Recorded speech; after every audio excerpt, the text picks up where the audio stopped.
Senior सहाफ़ी और तज़कियाकार हामिद मीर के मुताबिक तहरीक इंसाफ की नई सियासी रहनुमा बुशरा बीबी ने बार बार कहा था वो हर सूरत डी चौक पहुंचेंगी और इस वक्त तक वापस नहीं जाएंगी जब तक इमरान खान रिहा नहीं होते। अली अमीन गंडापुर ने कहा था कि हमने घर वालों से कह दिया है कि हम इमरान खान के बगैर इस्लामाबाद से वापस नहीं आएंगे और घर वालों से कह दिया है कि वापस ना आए तो हमारे जनाजे पढ़ लेना। ये तो मानना पड़ेगा कि बुशरा बीबी और अली अमीन गंडापुर का काफिला तमाम रुकावटें तोड़ता हुआ इस्लामाबाद के रेड जोन के करीब पहुंच गया। जिन वफाकी वज़रा ने दावा किया था कि तहरीक इंसाफ वालों को किसी सूरत में इस्लामाबाद नहीं आने देंगे, वो सब 26 नवंबर की दोपहर को हैरान रह गए जब तहरीक इंसाफ वाले डी चौक में पहुंच गए और वहां कंटेनर पर चढ़कर अपने झंडे लहरा रहे थे। जब मैंने देखा कि कंटेनर्स पर मौजूद रेंजर्स के जवान तहरीक इंसाफ वालों से हाथ मिलाकर पीछे की तरफ जा रहे हैं तो मालूम किया कि तहरीक इंसाफ की क़यादत रेड जोन की तरफ आ रही है या नहीं। पता चला तहरीक इंसाफ के कुछ रहनुमा डी चौक जाने की मुखालफत कर रहे हैं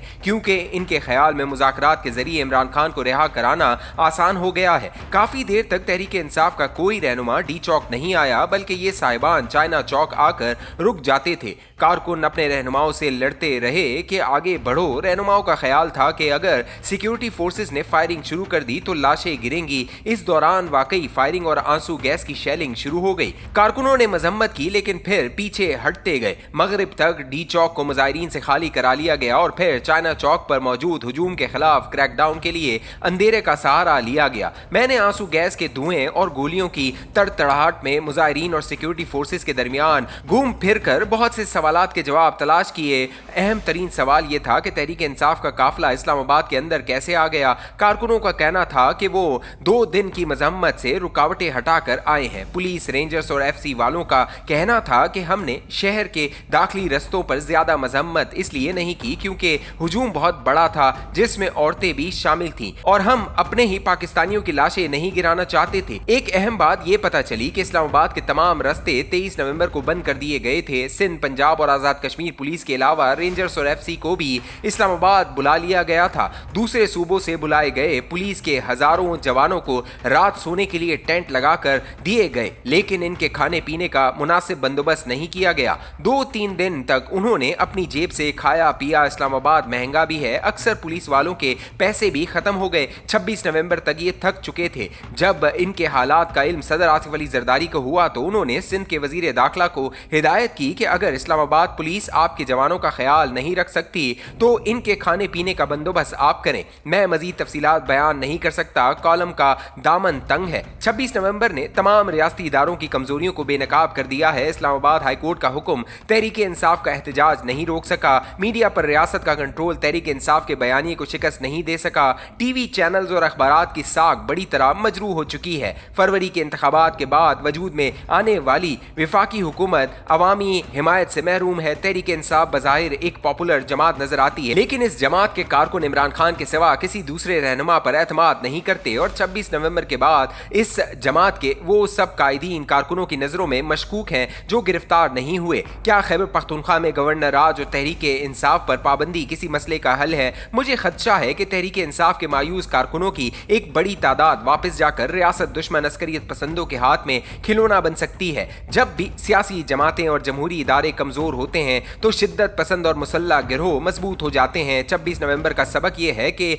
8 फरवरी को जो बंदोबस्त किया गया वो नाकाम हो चुका है। मुझ जैसे सहाफ़ी इमरान खान के दौरे हुकूमत में भी ज़ेर अताब थे और आज भी गद्दार कहलाते हैं। मैं अपने पुराने मौक़िफ़ को दोहराऊंगा, पाकिस्तान के आइन की तरफ वापस आ जाएं। आइन की खिलाफ वर्जी अंधेरों को जन्म देती है और अंधेरों की जीत पर फतह के जश्न मनाना बेवकूफ़ी है। कोई सीखना चाहे तो 26 नवंबर को इस्लामाबाद में पेश आने वाले वाक़यात से बहुत कुछ सीख सकता है। 26 नवंबर को हमने दिन की रोशनी में अवामी हुजूम के सामने रियासत की ताकत और तमकनत को न सिर्फ बेबस होते बल्कि फरार होते भी देखा। फिर 26 नवंबर को रात गए इस्लामाबाद के रेड जोन में सब रोशनियां बुझा दी गईं। ब्लू एरिया की सब इमारतों की बिजली भी बंद कर दी गई। जब हर तरफ अंधेरा छा गया तो इस अंधेरे में रियासत ने अपनी ताकत का अंधाधुन इस्तेमाल किया और इस तमकनत को बहाल किया जिस दिन की रोशनी में छीन लिया गया था। 26 नवंबर को इस्लामी जमहूरियत पाकिस्तान के दारुल हुकूमत में 2 सियासी जमातें नहीं बल्कि वफाकी हुकूमत और सूबे खैबर पख्तूनख्वा की हुकूमत एक दूसरे के आमने सामने खड़ी थी। लिहाजा